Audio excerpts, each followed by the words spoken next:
Ouvrez le banc.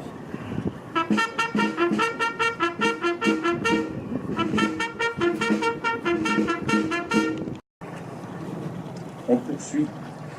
Discours de Monsieur le maire d'Argenteuil.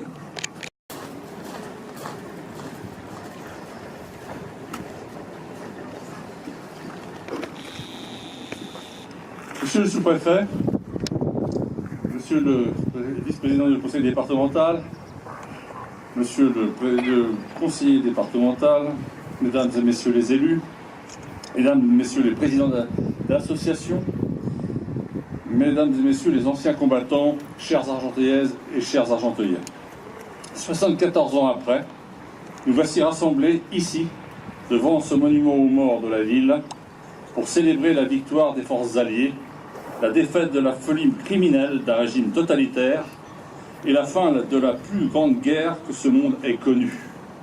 60 millions de morts, militaires ou civils, 35 millions de blessés, 3 millions de disparus. Il y a 6 mois, nous célébrions le centenaire d'un armistice mettant fin, là encore, à une autre épouvantable hécatombe. En moins d'un siècle, notre pays et notre ville auront subi dans leur chair les souffrances de 2 guerres effroyables.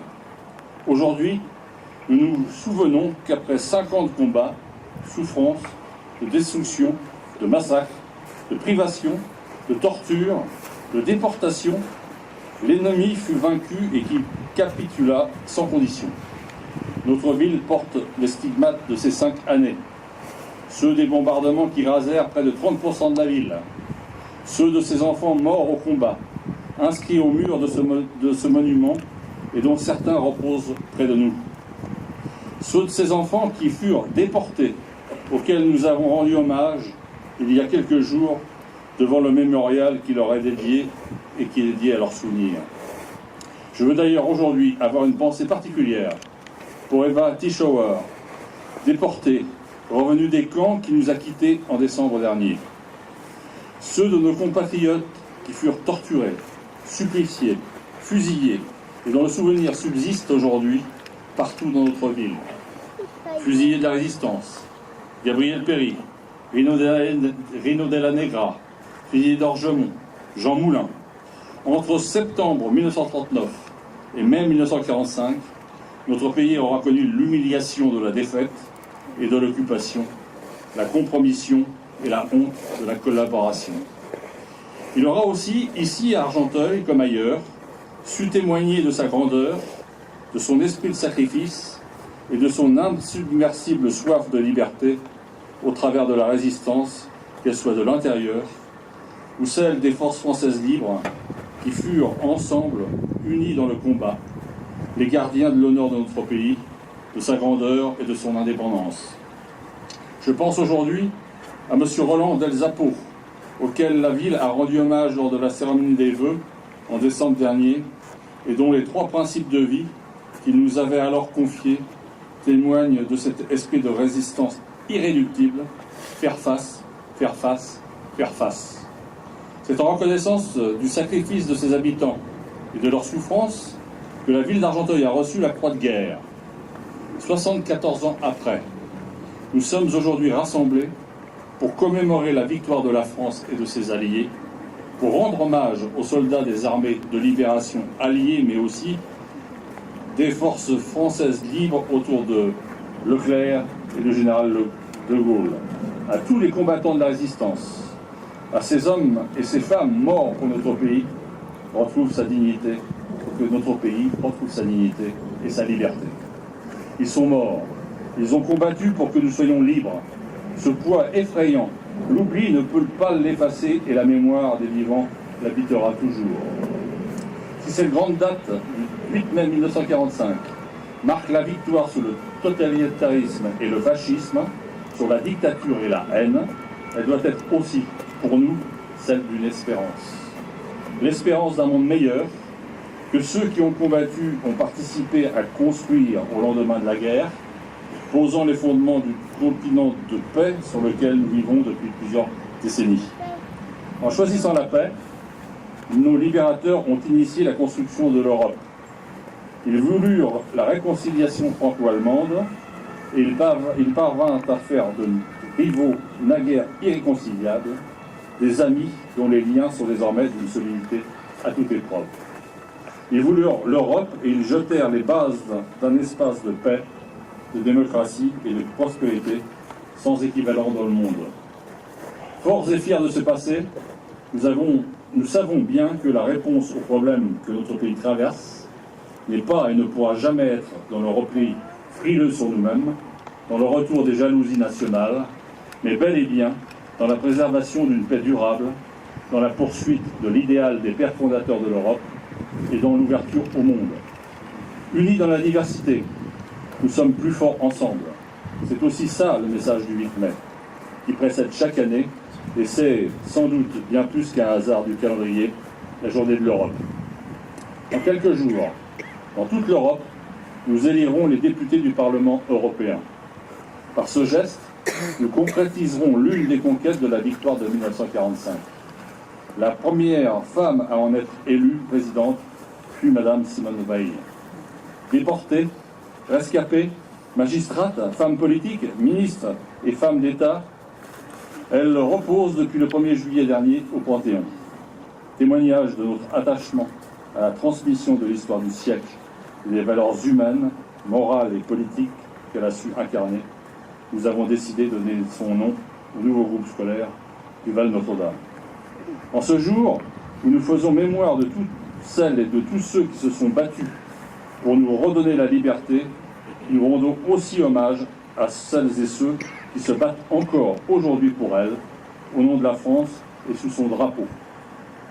Nous sommes rassemblés ici pour renouveler notre engagement à défendre, toujours et partout, une certaine idée de l'homme, à combattre sans faillir toutes les résurgences de l'inacceptable et à faire vivre au quotidien les valeurs portées par notre République, qui sont notre héritage, notre bien commun et notre fierté. Encore aujourd'hui, nous devons être vigilants devant le renouveau de ce mal absolu, le refus de la différence, la haine de l'autre, qui sont toujours présents dans nos sociétés. C'est pourquoi le combat contre l'oubli, l'ignorance et l'intolérance reste aujourd'hui et pour l'avenir un des combats les plus nécessaires. C'est le message que je souhaite faire passer à nos jeunes générations, qui seront demain les garants de nos valeurs, les héritiers de notre engagement pour la liberté et la paix entre les peuples. L'immense historien Marc Bloch, résistant qui sera arrêté et fusillé, achevait son témoignage sur la débâcle de 1940, l'étrange défaite, rédigée en septembre 1940, par cette citation de Montesquieu en forme d'adresse à la jeunesse pour la libération et la reconstruction de la patrie. Dans un État populaire, il faut un ressort qui est la vertu. Il concluait ensuite l'ouvrage sur ces phrases. Qu'importe si la tâche est ainsi rendue plus difficile. Un peuple libre et dont les buts sont nobles court un double risque, mais est-ce à des soldats qu'il faut, sur un champ de bataille, conseiller la peur de l'aventure? Cet esprit de la résistance et du 8 mai 1945 souffle encore aujourd'hui, comme en atteste votre présence à toutes et à tous, et il nous appartient de le propager au travers et par-delà de cette cérémonie.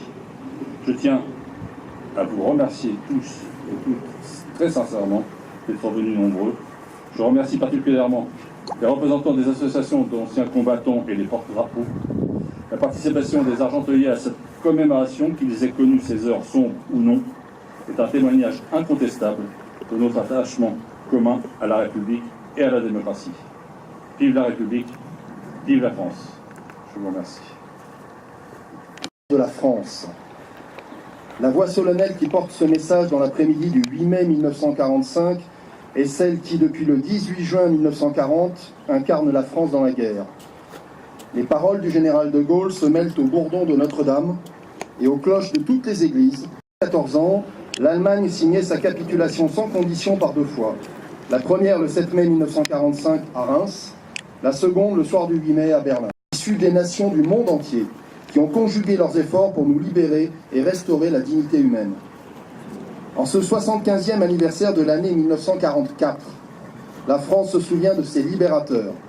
Des villages du littoral normand à la flèche de la cathédrale de Strasbourg, de semaine en semaine, le flot de la liberté a recouvert le territoire.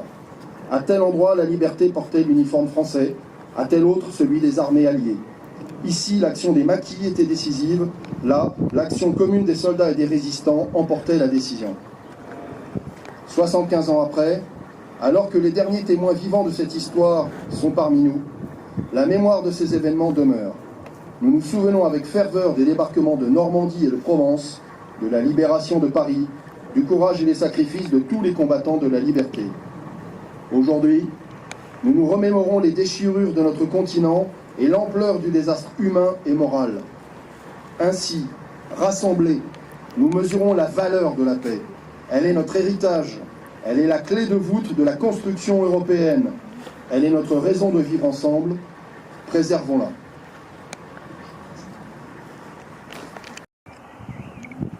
Dépôt des gerbes. Gerbe du comité d'entente des anciens combattants d'Argenteuil.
Gerbe des communes.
prise de Berlin, celle de Hambourg, l'agonie des tyrans, la capitulation des armées ennemies, les unes après les autres, tous les grands événements ne nous saisissaient pas comme ils auraient dû le faire. Il était vrai, les mêmes nouvelles qui nous annonçaient les progrès de la délivrance nous révélaient inimaginables d'horreur. Chaque pas des Alliés en Allemagne découvrait un nouveau charnier, et il semblait que nous fussions nous-mêmes souillés par toutes ces horreurs. Si près de la victoire, nous n'avions jamais peut-être si près du désespoir. Car ces crimes, par leur monstruosité, mettaient en cause notre foi même en l'humanité. Plus d'un d'entre nous, ces derniers jours, aura éprouvé une sorte de peur sacrée devant l'homme, devant ce qu'il lui fallait bien, voir que l'homme peut être encore, en dépit de ses vantardises, de civiliser. Je craignais pour moi, quand sonneraient les cloches, de ne pas parvenir à être assez joyeux. Il va falloir, camarades, nous comporter sérieusement avec nos rêves, notre foi, vouloir sérieusement la justice et la vérité. Le 11 novembre 1918, nous étions, semble-t-il, plus simplement et plus naïvement joyeux. Nous ne doutions pas que la dernière des guerres vint de finir et que nous entrions dans la paix perpétuelle. Si notre joie est plus grave aujourd'hui, tant mieux.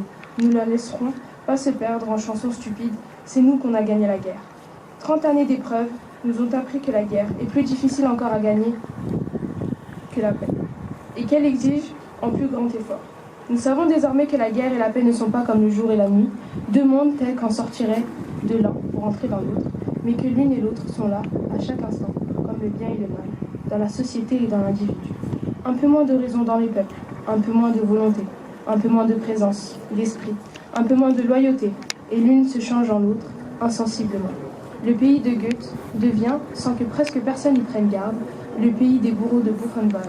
Et l'unité, l'humanité, ne retrouve la voie qu'après des années de misère, exsangue, pantelante, convaincue par l'amas des victimes.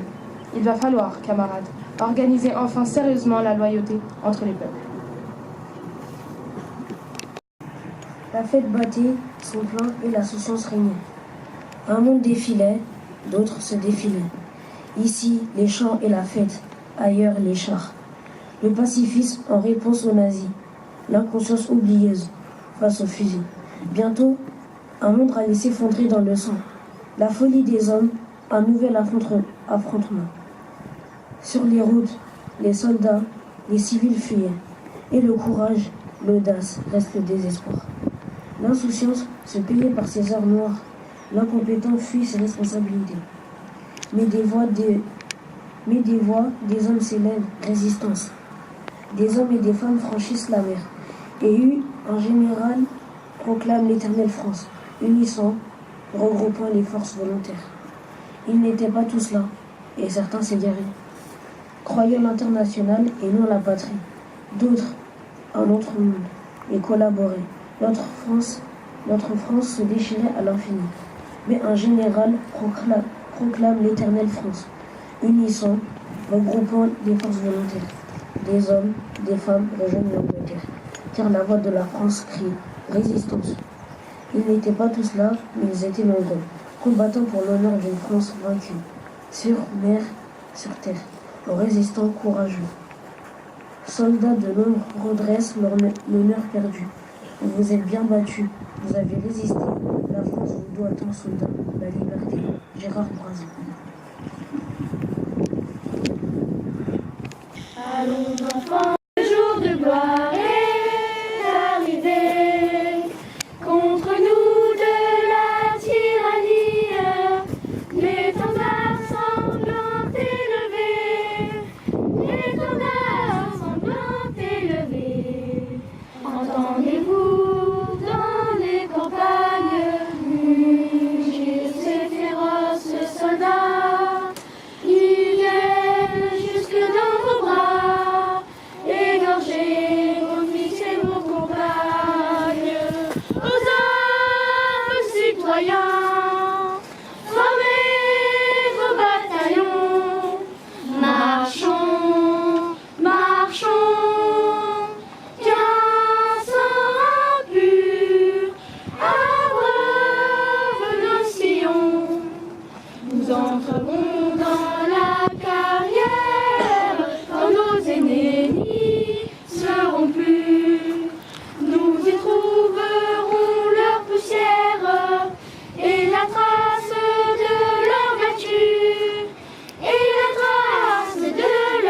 vertu, bien moins jaloux de leur survivre que de partager leur cercueil. Nous aurons le sublime orgueil de les venger ou de les suivre. Aux armes, citoyens, formez vos bataillons, marchons.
Vous avez été fantastique. Parce que le dernier couplet, pas grand monde qui le connaisse, il avait très bien chanté. Bravo, et merci d'être là avec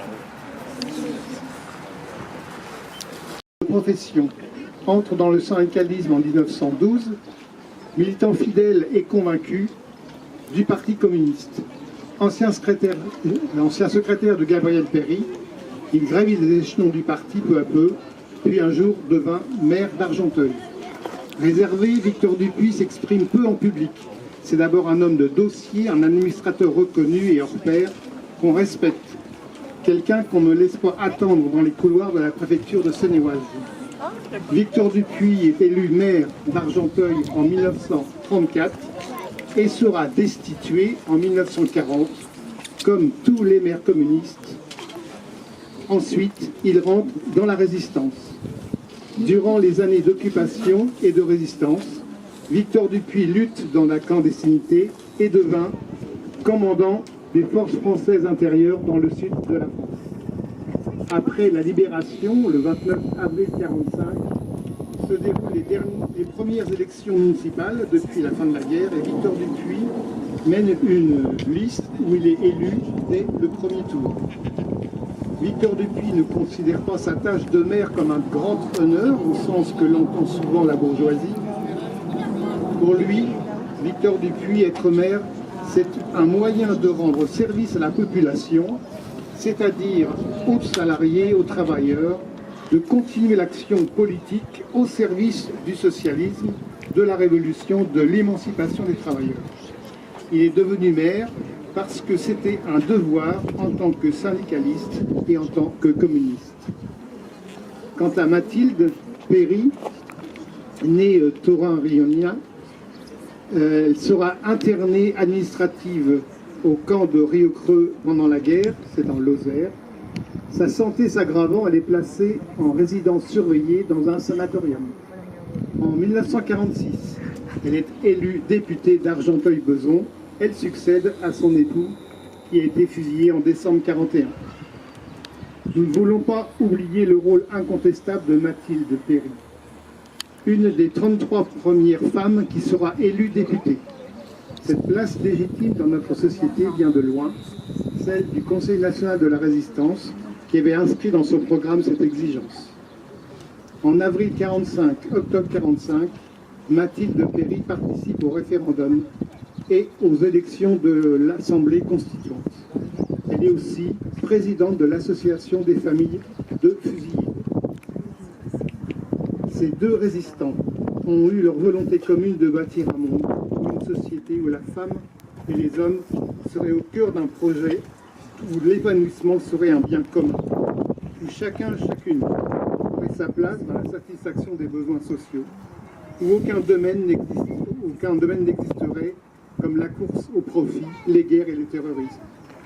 Ces deux personnalités, comme beaucoup d'autres, ont connu les méfaits du nazisme et n'ont jamais renié leurs convictions et leurs engagements. Alors, comme Lucie Aubrac, n'oublions jamais que résister se conjugue au présent. Maintenant, je vous invite, on va faire le dépôt des gestes.